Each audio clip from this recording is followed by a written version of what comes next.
Warahmatullahi wabarakatuh.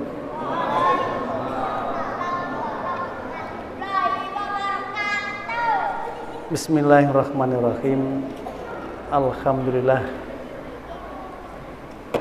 Alhamdulillahilladzi anzalal kitab.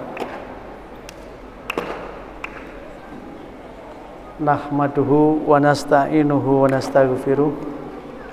Wa na'udzubillahi min syururi anfusina wa sayyiati a'malina. Allahumma sholli wa sallim wa barik ala nabiyyina Muhammad wa ala alihi wa ashabihi. La haula wa la quwata illa billah. Hadratal muhtaramin, para alim, para sesepuh, ini sepuh, pemuka agama, tokoh masyarakat yang kami muliakan, wabil khusus Ketua Takmir Masjid Al-Mukhtar yang dalam rangka Semarak Ramadan 1443 Hijriah ini bekerja sama dengan Angkatan Muda Masjid Al-Mukhtar. Jadi ada kolaborasi antara generasi kolonial yang diwakili Pak Qadir dengan kawan-kawan tadi, dengan generasi milenial ya, yang diwakili oleh para asatidz muda tadi itu. Alhamdulillah, selamat berkreasi dan berinovasi. Mudah-mudahan apa yang dilakukan menjadi benih-benih kebajikan yang akan tumbuh menjadi pohon-pohon kebajikan pada saatnya nanti. Amin. Sebelum saya menyampaikan materi, ini sudah 8:30. Saya tadi mau berdiri di sini, sebelah kiri saya itu sudah ada yang ongap-angop aja. Saya sendiri juga sudah mulai agak ya, karena mulai tadi malam ya, di Masjid Al-Qolam umum Fathul Qulub, saya mulai sampai dengan malam ini tidurnya di perjalanan. Tidurnya di perjalanan. Tapi enggak apa-apa ya. Sebelum itu saya ingin untuk bertanya kepada tadi nih, pemenang-pemenang ini, mental juara tadi ini. Saya ingin mendapatkan satu dari peserta lomba yang hampir mengikuti lomba lebih dari tiga jenis lomba, tapi semua kalah. Saya ingin syukur. Jenis lombanya berapa tadi? Ada berapa lombanya? 9. Nek iso bocah sing melok lomba 9 jenise tapi gagal kabeh, utawa nek gak iso 9, 8, gak iso 8, 7, sampai sing iso minimal 3. Saya minta panitia coba lihat siapa di antara santri peserta lomba yang ikut tetapi tidak menang sama sekali. Ayo, dicarikan saya. Siapa? Yang ikut 1, 2, 3 lomba tapi kalah semuanya, nggak menang semuanya? Sampean? Siapa? Ada? Coba maju sini. Maju sini.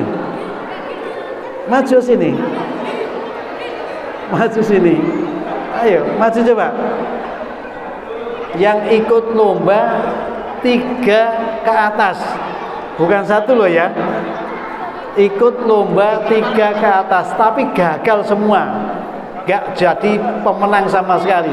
Gagal semua. Ayo, coba di sini, saya ingin tahu. Nah, di sini. Ya. Ini, sini, berdiri sini.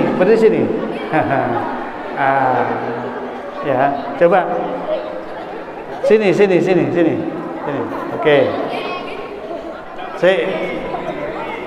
Panitia coba dilihat dulu ini, bener nggak ini kira-kira? Coba. Saya ingin lihat ini. Ketok enggak iki? Enggak ketok ya? Hei, aku ben ketok. Bentar. Enggak, ini aja. Coba. 1, 2, 3, 4, 5, 6, 7, 8. Loh, kok hilang satunya? Ikut satu, Pak. Ikut satu. Oh, ikut satu lomba. Yang ikut 3. 3 ke atas. Ini lebih, Pak. Habis ikut semua ini, Pak. Hah? Hampir ikut semua. Oh, ini hampir ikut semua. Ikut apa saja? Apa saja coba lombanya?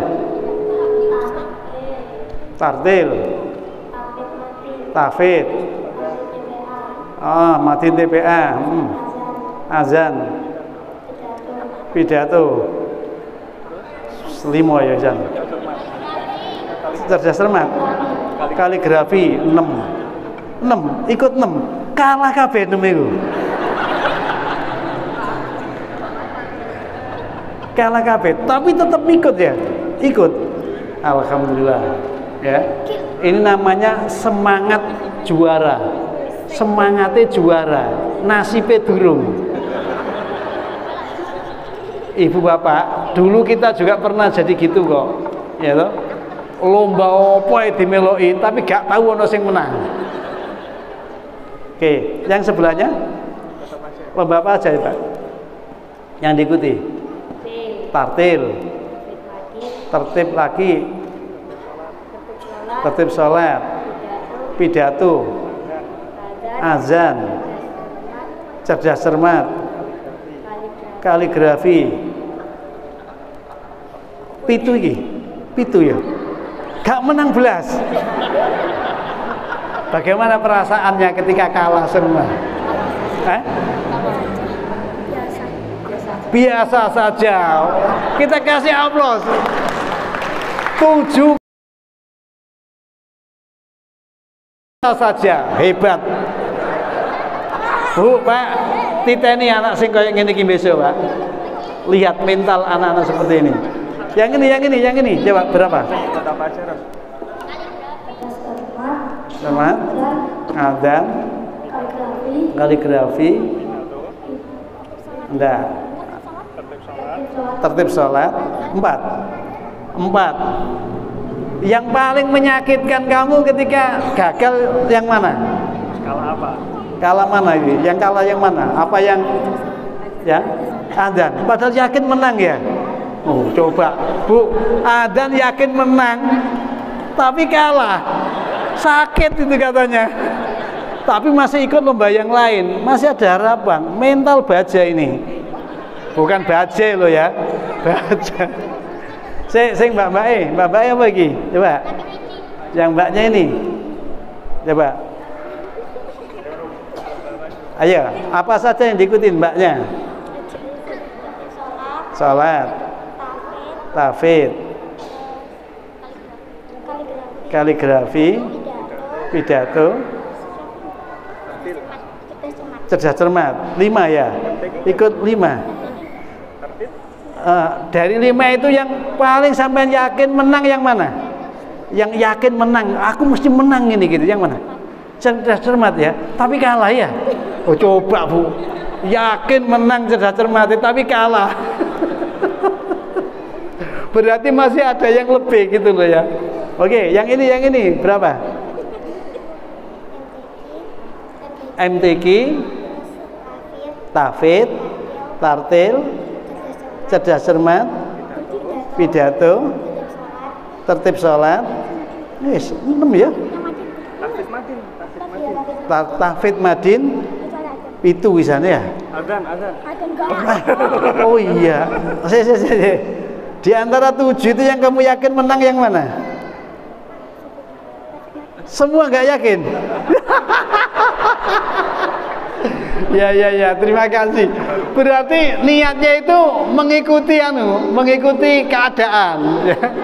Ya, pokoknya melok bagus daripada ketinggalan gerbong. Wes pokok melok, gak yakin menang, sing penting melok. Oke. Apa? Kaligrafi. Kaligrafinya yakin menang. Bagus ya. Iya, menurut adik bagus. Bagus ya.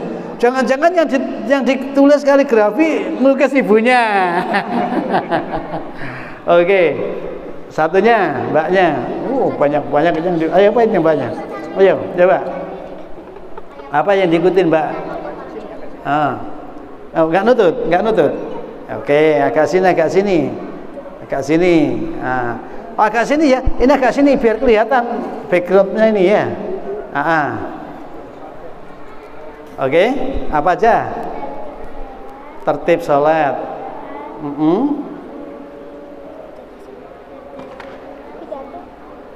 Coba bayangin putrinya siapa ini? Ngingat-ngingat yang dilombain aja masih nggak ingat. Apa tadi? Kaligrafi. Terus? 6. Pidato nggak ikut? Nggak ikut. Pidato nggak ikut. 5. Di antara 5 itu yang yakin menang ada nggak? Nggak. Alhamdulillah. Ya. Itu jauh lebih baik mengakui kalau saya nggak punya kompetensi tapi berani untuk bersaing gitu loh, Bu. Kayak biar sampean itu yang ngerebut juara kayak lo. Terakhir mbaknya, ayo. Ikut apa aja? Kaligrafi. Terus tartil. Tahfidz. Cerdas cermat. Tertib salat.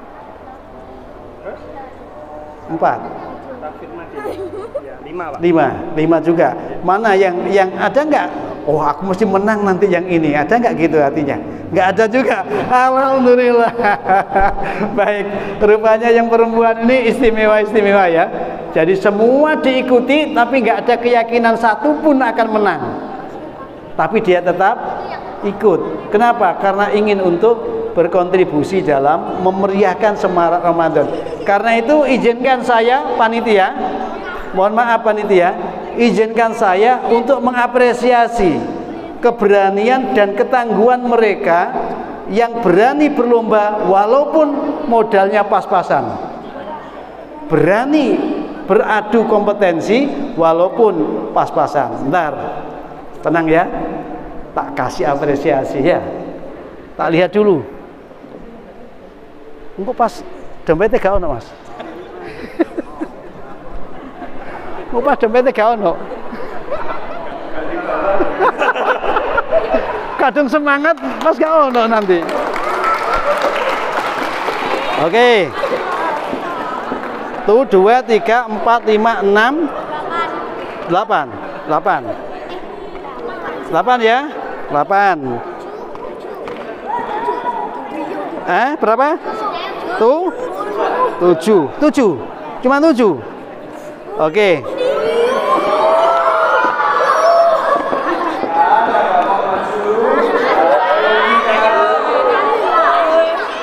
Oke ya. Ini tak serahin sampean, tapi serahkan ini karena nggak ada yang ijo-ijonya. Ya. Ini nanti bagikan 50-an ke anak-anak ini ya. Ya. Atau gini. Ini sama ini. Ya. Ini sama ini. Ya. Khawatir nanti nyampe situ ada pajak. Enggak apa-apa wis ya. Ini sama mbaknya ya. Ini sama mbaknya. Oke ya. Paruan ya. Paruan. Oke. Silakan kita lanjut duduk. Kembali duduk ke tempat.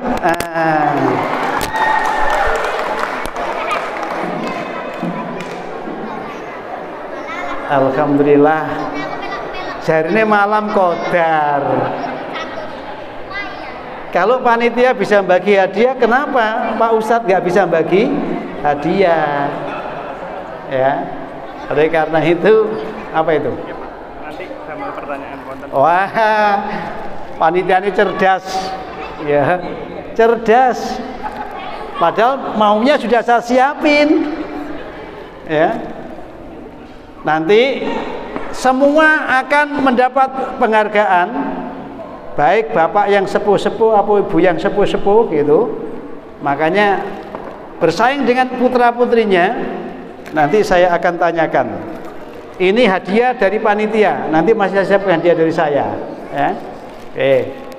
Baik, bapak ibu yang kami muliakan, ikut bahagia dengan kebahagiaan orang itu menambah energi positif dalam jiwa kita. Al-Quran itu diturunkan, itu jelas. Inna anzalnahu fi lailatul qadri. Quran itu diturunkan oleh Allah, itu jelas, yaitu pada malam qadar. Malam qadar. Malam qadar itu kemudian disebut Lailatul Qadri khairum min alfi syahrin. Keutamaan malam qadar itu melebihi 1000 malam. Loh kok malam? 1000 bulan.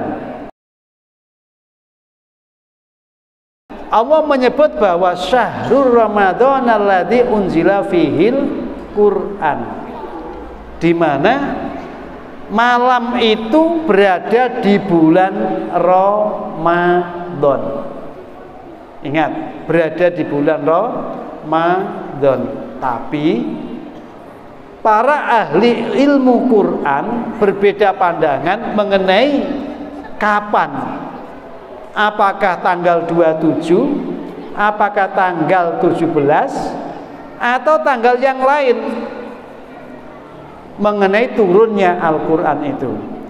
Maka jumhur ulama dari ahli-ahli Quran menyepakati tanggal turunnya Quran itu yaumal taqal jam'an, di saat bertemunya dua pasukan yang sedang berperang, yaitu pasukan orang kufar Mekah, kafir Quraisy Mekah, dengan orang-orang mukmin yang hijrah ke Madinah. Perang itu disebut dengan perang Badar. Perang Badar terjadi tanggal 17 Ramadan. Jumlah umat Islam sedikit, jumlah orang kafir 3 kali lipat, tapi dimenangkan oleh orang Islam. Maka disinilah muncul, jangan menganggap enteng terhadap komunitas yang jumlah anggotanya sedikit. Ya. Kenapa? Karena ketika mereka tulus, ketika mereka ikhlas, ketika hidupnya itu hanya untuk menolong agama Allah, maka Allah tolong komunitas yang jumlahnya kecil itu menjadi pemenang. Itu terbukti setelah beberapa tahun kemudian ada perang namanya perang Uhud. Perang Uhud itu perang di sebelah selatan Madinah, itu ada bukit namanya Bukit Uhud. Di sana jumlah umat Islam lebih banyak daripada jumlah orang kafir, tapi umat Islam kalah. Jumlah banyak tapi kalah. Hampir mengulangi peristiwa di Badar. Jumlah banyak kalah, tapi yang kalah adalah orang kafir. Sekarang jumlahnya banyak orang Islam tapi kalah. Nah, setelah dicari faktornya, ternyata umat Islam saat itu terpengaruh oleh kenikmatan materi, kenikmatan duniawi yang sudah ditata oleh Kanjeng Nabi. Akibatnya porat marit, amburadul, porak-poranda terkalahkan. Jadi orang itu kalau gugu karpe dewe, tidak menuruti perintahnya Rasul, perintahnya Allah, walau jumlahnya banyak, akan tetap jadi yang kalah. Buktinya perang Uhud. Ya, perang Uhud. Oke. Jadi itu nuzulul Quran. Inna anzalnahu fi lailatul qadr tadi itu. Oke.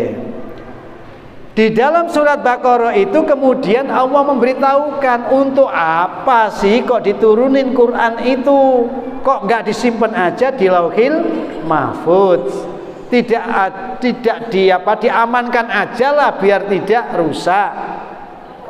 Ternyata ada tujuan utama diturunkannya Quran itu, hudal linnas wa bayyinatin minal huda wal furqan, sebagai panduan, pedoman, petunjuk bagi seluruh manusia, sebagai penjelasan-penjelasan yang dibutuhkan oleh manusia, dan sebagai pembeda, nilai-nilai yang membedakan manusia nanti itu menjadi yang bahagia atau manusia itu nanti menjadi yang sengsara. Maka ada nilai-nilai, ada norma-norma, kalau diikuti maka faman tabi'a hudaya fala khaufun alaihim walahum yahzanun. Kalau orangnya mengikuti pedoman tadi, nilai-nilai itu, aturan-aturan itu, maka hidupnya akan tertuntun dan terbimbing, tidak akan ditimpa ketakutan dan tidak pula dihimpit dengan keresahan, kekhawatiran, kegelisahan. Tidak. Kenapa? Karena dia telah memiliki seperangkat nilai yang itu menjaga integritas dirinya, dan dia tidak akan tersesatkan dalam menapaki kehidupannya itu. Itulah kenapa diturunkan. Nah, untuk itu maka di surat Ibrahim ayat yang pertama Allah menyebut alif lam ra, kitabun anzalnahu ilaika litukhrijan nasi minaz zulumati ilan nur biidni rabbihim ila siratil azizil hamid. Ngaji ini sampai kono ae engko. Aja ya. Di dalam surat Ibrahim ayat 1 itu Allah menyebut alif lam ra. Alif lam ra. Para mufasir mengatakan Allah a'lam bimuradi, yang tahu maksudnya alif lam ra itu cuman Allah. Maka tidak semua ayat-ayat yang ada di Quran, demikian pula tidak ayat-ayat yang ada di semesta itu bisa dipaham, bisa dimengerti oleh pikiran manusia. Ada sebagiannya yang menjadi rahasia Allah sendiri. Lah nek rahasia Allah sendiri, gak usah kita itu berusaha untuk mencari tahu. Apa yo aku didadekno anake wong gak duwe. Nah, ora usah, iki salah bapak. Bapak mbek ibu ngene, aku dadine kaya ngene. Lah, iki keliru wis iki. Iki bocah gak waras ngene iki, ya. Kenapa? Dia menanyakan rahasia Allah. Karena yang menjadikan kita jadi anaknya siapa itu Allah. Dialah yang memberikan anugerah anak laki atau perempuan. Jadi bukan orang tua kita yang mendesain sehingga kita seperti ini. Tidak. Ya toh? Bukan orang tua, tetapi Allah yusawwirukum fil arham kaifa yasa. Dia yang membentuk kita di rahim-rahim itu suka-sukanya Allah. Ya, mau dibikin kulit hitam monggo, mau dibikin rambut berintik sak kersa, ya toh? Mau jadi anak yang apa itu briga-briga gede dukur, ngono, ya monggo, itu urusan Allah, ya toh? Tapi manusia tetap diberi hak untuk berusaha. Maka terhadap kenyataan yang menjadi rahasia Allah itu serahkan kepada Allah Subhanahu wa ta'ala. Enggak usah tanya, "Duh Gusti, aku kok sampean koyo ngene?" No, enggak usah takon wis. Trimon apa eneke? Dadi wong lanang ya trimon lanang, dadi wong wedon trimon wadon. Ojo lanang macak wedok, wedok macak lanang. Walik engko iku donyane. Di situ Allah menyebut kitabun, sebuah kitab, anzalnahu ilaika, yang kami telah turunkan kitab itu kepada engkau. Untuk apa? Litukhrijan nasa, untuk supaya engkau Muhammad bisa mengeluarkan manusia secara keseluruhan.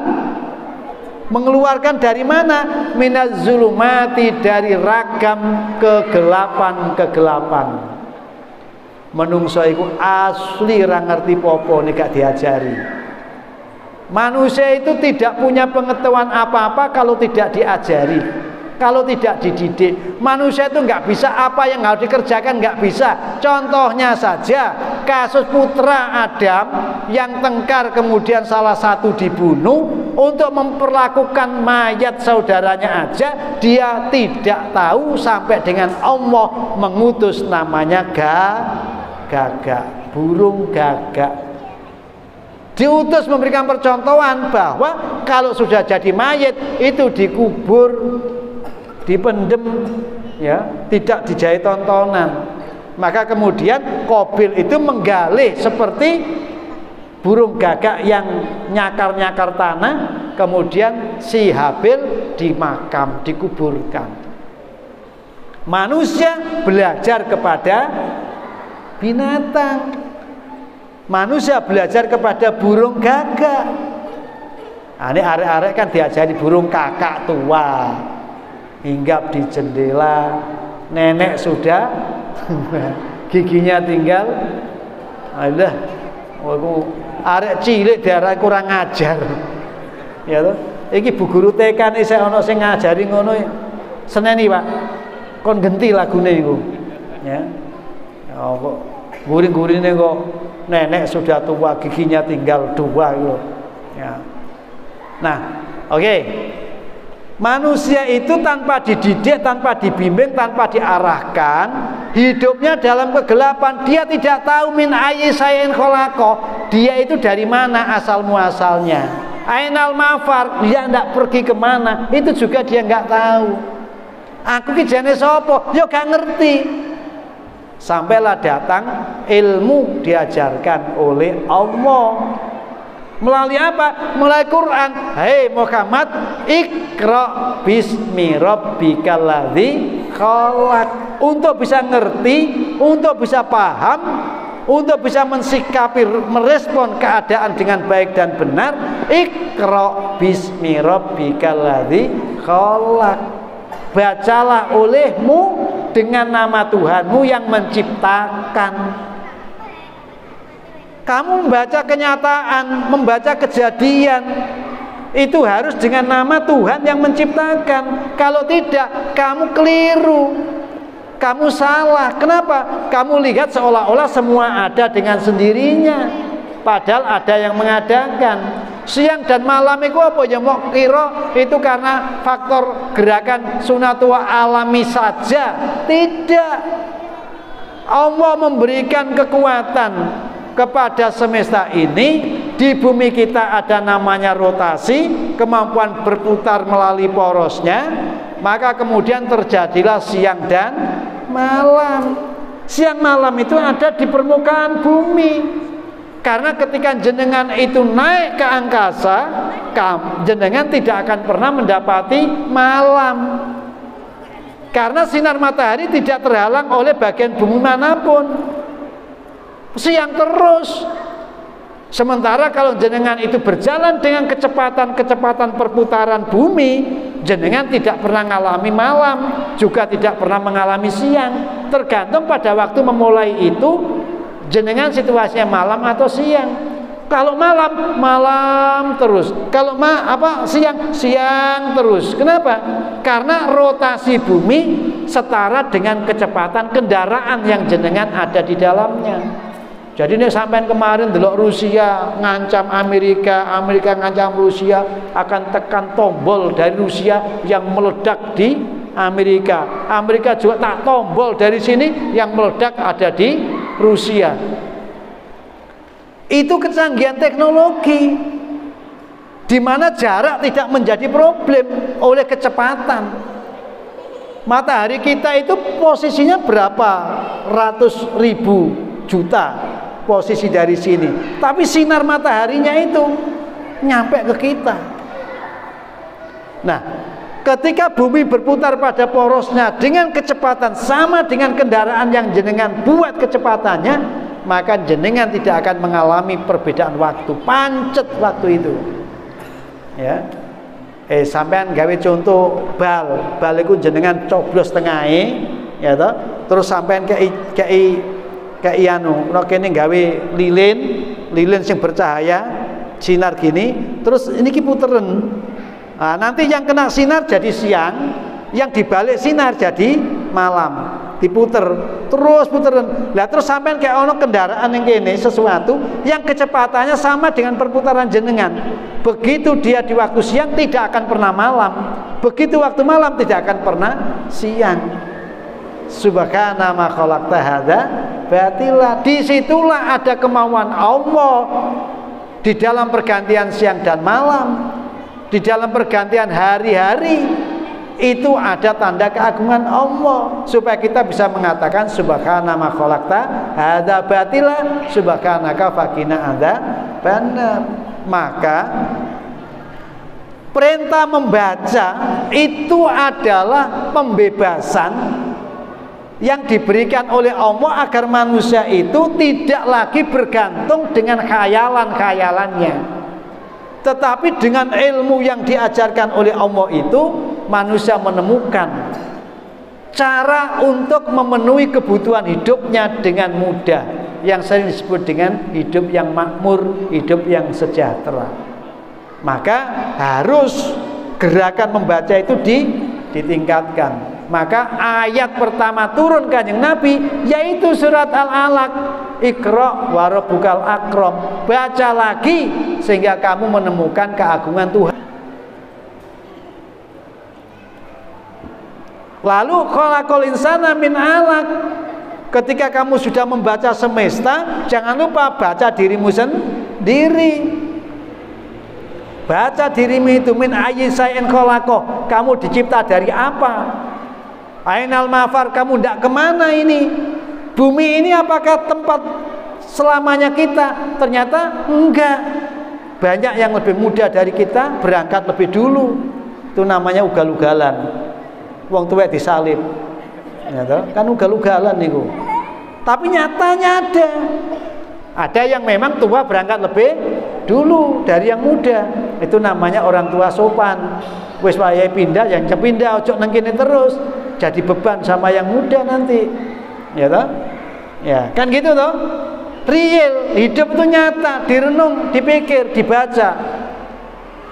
Lalu dirinya ditemukan, oh aku ini ternyata makhluk yang dicipta. Lalu siapa yang mencipta? Tuhan. Tuhan yang minta kita untuk apa ketika dicipta? Dibimbing bahwa dia dicipta untuk supaya menjadi pelayan Allah, pengabdi Allah, penghamba Allah, tukang ibadah nang Gusti Allah. Dia dicipta sebagai khalifatu fil ardi, pemimpin di muka bumi, wajib menata sebuah kehidupan ini tertib dan damai, menyebarkan rahmatan lil alamin. Ketemunya di mana? Iqra. Bacalah. Ini jenis binatang kalau jengking. Kalau jengking iku nek dicekel teko ngisor, gak iso nyengat. Tapi nek ditambahin ndukure maknyes. Nek gak percaya, ana kalau jengking, cekel ndukure, mak dintup sampean. Nyes itu. Ya. Tapi dipegang dari bawah, enggak. Kenapa posisinya begini? Itu bisa terhindar dari madorot dan bisa mengambil manfaat ketika punya ilmu. Makanya ilmu itu mutlak. Wajib hukumnya orang Islam mencari ilmu. Karena ilmu itu menambah hati manusia khusyuk kepada Allah. Innama yakhshawa min ibadihil ulama. Beragama pun harus berilmu, tidak boleh atas dasar asumsi, perkiraan, praduga, prasangka. Ibadah itu pasti diilmui. Mula kita itu berorganisasi diantaranya untuk itu, supaya praktek keberagaman kita itu tertuntun, terbimbing oleh panduan yang diberikan oleh Allah, yang disampaikan oleh Rasulnya, sehingga kita itu ketika mengamalkan sesuatu yakin benar yang kita kerjakan, ya, yakin benar. Nah, maka Iqra kemudian menemukan penciptaan manusia, di sana masih ada kata Allah, alamal insana malam ya'lam. Dia akan mengajari manusia apa saja yang tadinya manusia tidak tahu, supaya jadi tahu, lalu pantas untuk menerima beban sebagai hambanya, ngawula ngabekti nang Gusti Allah, ibadah kepadanya, dan mampu menjalankan tugas sebagai khalifah, pemimpin di bumi ini. Elek apike bumi iki apa jare sing jenenge menungso. Menungsone apik, bumine apik. Menungsone elek, bumine dadi elek. Rusak daratan dan lautan itu sebab kejahilan tangan-tangan manusia. Wis, gamblang cetha litukhrijan nas, supaya Al-Qur'an itu digunakan sebagai kitab yang mengeluarkan manusia minaz zulumat, dari ragam kegelapan. Zalim yang pertama namanya asyirk, inna syirka la dzulmun adzim. Orang itu bisa tauhidnya lurus, akidahnya benar, itu kalau dipandu, dipimpin oleh Al-Qur'an. Innal Qur'an yahdi lillati hiya aqwam fa'aqim wajhaka lid-dini hanifah inna dina indallahil Islam. Wis. Jadi kalau kita itu ingin membebaskan diri kita dari kesalahan, keaniayaan di bidang akidah, maka kita harus kembali bagaimana Quran mengatakan wala tusriku bihi syai'a wa'budu waha wala tusriku bihi syai'a, di surat An-Nisa 36.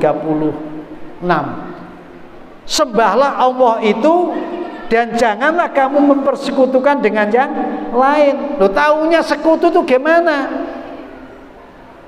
Taunya sekutu gimana? Ya di dalam Al-Qur'an, di mana ada orang yang praktek ibadahnya itu mengorbankan sesuatu, separuh untuk Allah, separuh untuk selain Allah. Itu bagian daripada kesyirikan. Nek biyen koyok gorok sapi, terus sebagiannya dipendem, sebagiannya dimaem.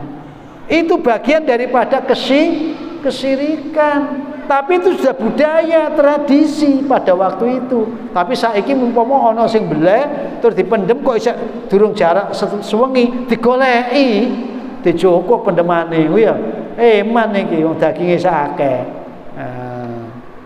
Ya. Jadi yang pertama, yang kedua, zalim karena pengetahuan. Maka orang Islam nggak boleh menjadi yang terbelakang. Konsep orang yang maju harus didasari dengan ilmu, gerakan literasi tadi itu mutlak, ya. Zalim pada diri sendiri karena dia tidak tahu dirinya, zalim kepada orang karena nggak tahu hak orang, zalim kepada semesta karena dia tidak paham dengan hak-hak kesemestaan, ya. Sampean ngopeni manuk wis dikurung gak dipakani, itu berarti kan tidak punya peri keburungan, ya toh? Tidak punya peri kebinatangan. Oh jelas manuk dikurung gak dikai mangan, ya. Lah untuk mengenal seperti itu bagaimana? Ya Quran mengajarkan supaya kamu berlaku yang seimbang. Kewajibanmu harus kau tunaikan agar hak-hak itu bisa dirasakan oleh yang punya. Maka di surat Ali Imran ayat 112 dengan cetha terwelo-welo Allah itu menggambarkan kenapa orang Yahudi itu senantiasa menjadi orang yang ditimpa dengan kehinaan, dilaknat, dicemooh, dicibir oleh seluruh manusia sampai dengan hari ini. Ya, Yahudi itu sekarang itu yang kapan hari nembakin Palestina yang di Masjid Al-Aqsa itu loh. Nah, sehingga sekarang ada Syekh Palestina yang keliling, ya, yang kesini nggak itu? Belum ya. Itu bercerita mengenai kaum muslimin yang ada di sana. Ya. Nah, yang saya maksud di dalam ayat 112 surat Ali Imran itu Allah menyebut ditimpakan kehinaan, kenistaan kepada mereka dalam kurung bangsa Yahudi. Kenapa? Karena mereka tidak mengindahkan agama Allah. Dan mereka tidak mengindahkan menepati perjanjian-perjanjian kemanusiaan. Mula awak dhewe yang ngono. Kalau kita itu mengabaikan nilai-nilai ketuhanan, kita tidak jadi hamba Allah yang sungguh.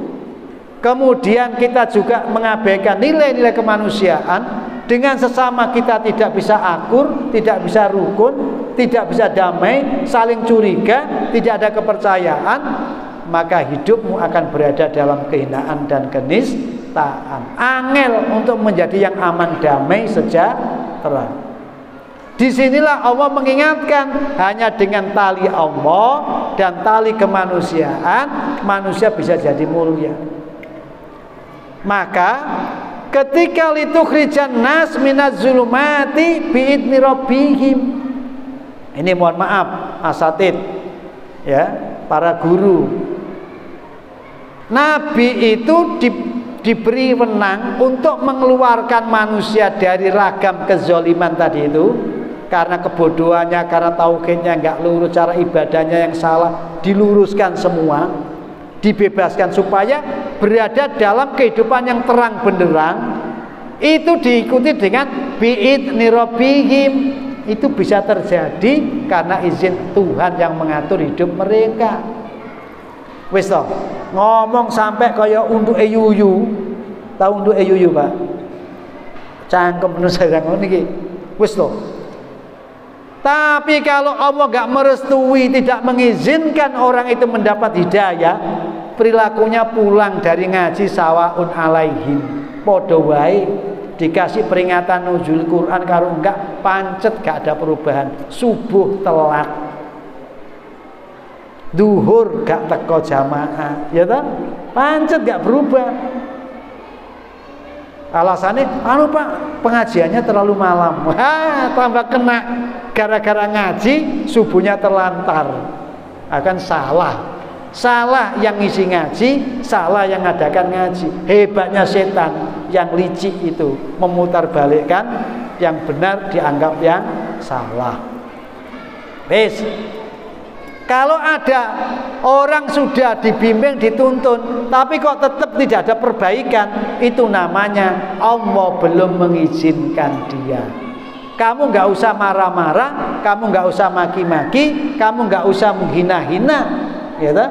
Karena memang itu tidak murni karya kamu untuk mengubah kehidupan manusia menjadi lebih baik dan lebih sempurna. Tapi di situ ila siratil azizil hamid. Quran itu kalau dijadikan panduan bisa mengeluarkan manusia dari kehinaan menuju kemuliaan, dari kekurangan menuju kecukupan, dari kebodohan menuju kealiman.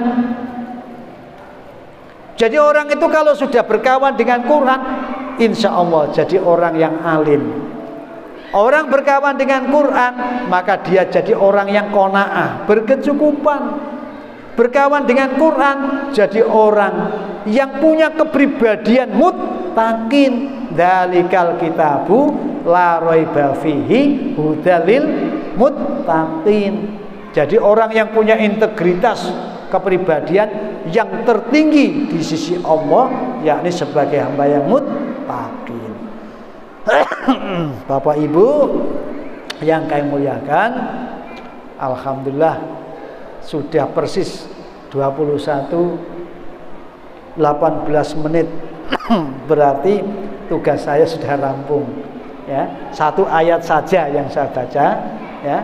Yang penting engkau isok direnungkan bahwa Quran diturunkan itu ada maksud utamanya sebagai panduan pedoman agar manusia itu tetap dalam kemuliaan. Sekarang saya mau bagi ini. Tidak boleh bunyi tapi angkat tangan dulu. Tidak boleh bunyi tapi angkat tangan dulu.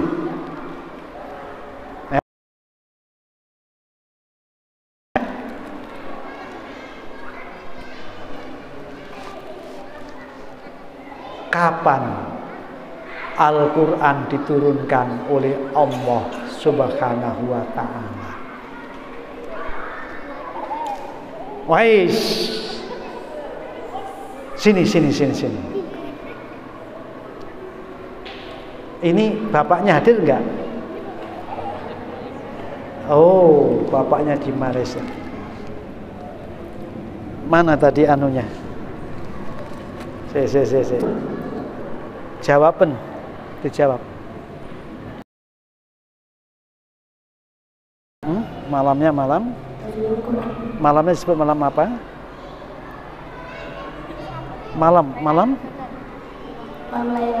Malam Lailatul Qadar.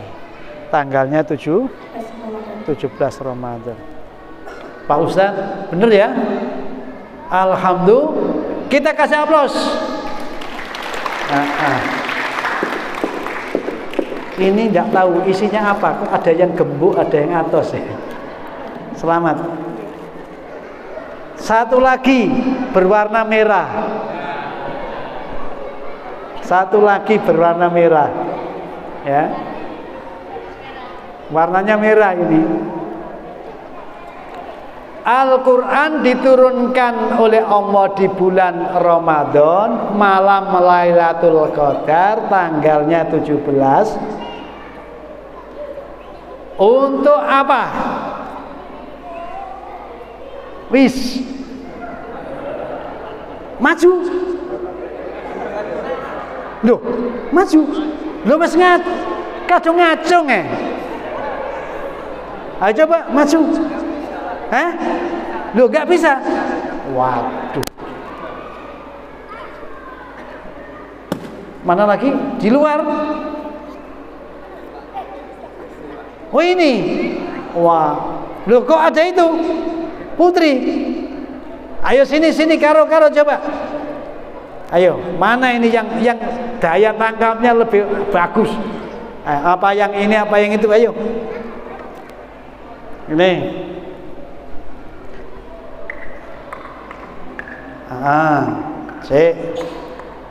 Kamu dulu apa? Iki se. Elek aneh ngono. Jawab sing dhisik, aku ku melok. Oke. Apa tadi pertanyaannya? Untuk apa Al-Quran diturunkan? Coba. Untuk beriman kepada Allah dan mempererat dan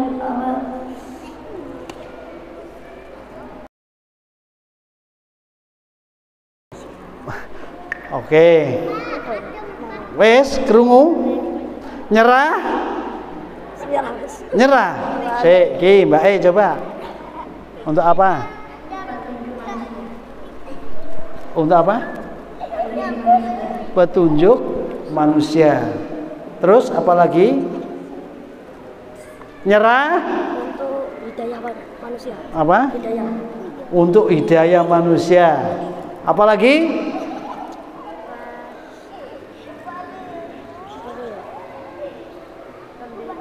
Ayo. Hasim. Untuk membawa umat manusia ke jalan yang benar. Membawa umat manusia ke jalan yang benar. Terus ada lagi?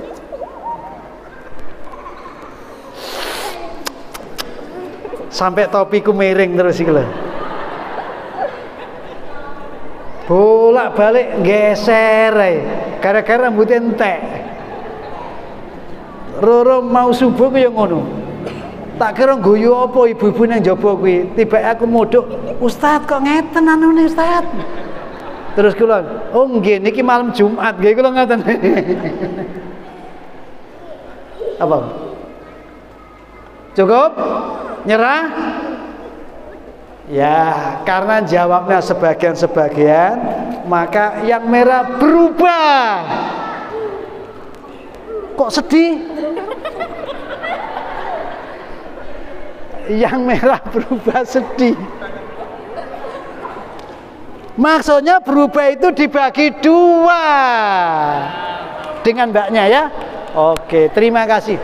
Alhamdulillah. Bapak Ibu yang kami muliakan, ya hidup itu memang seperti itu ya. Kalau masih ada kegembiraan itu kan tandanya sehat ya. Karena itu mudah-mudahan kita senantiasa diberi sehat, bisa rampung menyelesaikan puasa Ramadan bulan ini, kemudian mengisinya dengan amal-amal kebaikan ya, sedekah takjilnya, tadarus Qur'annya. Jangan lupa diakhiri dengan zakatul fitri. Zakat fitrinya juga jangan lupa. Nanti pas kadung digawe blonjo nang nggone mall lali karo zakatul fitri. Mudah-mudahan Allah senantiasa melindungi kita. Kurang lebihnya mohon maaf. Adzan wa yakum. Nasrun minna wa fatun qarib. Assalamualaikum warahmatullahi wabarakatuh.